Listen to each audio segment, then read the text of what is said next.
Pagkagaling sa simbahan, nagtungo si Maria Clara sa azotea ng kanilang tahanan at nanahi.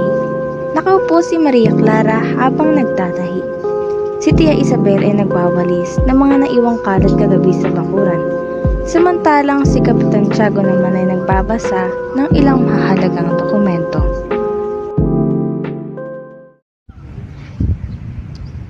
Bakit kaya wala pa siya?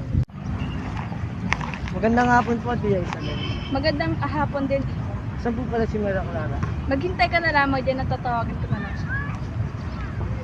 Agad na nagtungo si Tia Isabel kay Maria Clara upang ipaalam dito na dumating na si Ibarra. Iha, nandiyan na si Crisostomo. Paghihintayin mo pa ba siya? Hindi na po, Tia. Agad na tinigil ni Maria Clara ang kanyang pananahi at nagtungo kung nasaan si Ibarra. Wala pa rin po po sa iyong ganda, Maria Clara.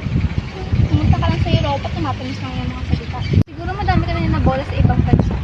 Mahal ko, alam mo bang ako isang mapalad yung wala? Mapalad? Dahil sa mga babae mo? Dahil pinagpasya ng ating mga magulang, ay kasal ako sa isang tulad mo. Asus, binibola mo pa ako. Labis ako nangungulila sa iyo, Maria. Higit ako namumila Crisostomo. Naalala mo ba to?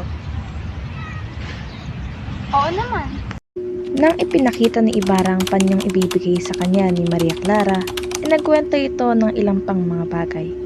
Ngunit, kailangan nang magpaalam ng binata. Tawarin mo ako sapagkat ako'y magpapaalam na.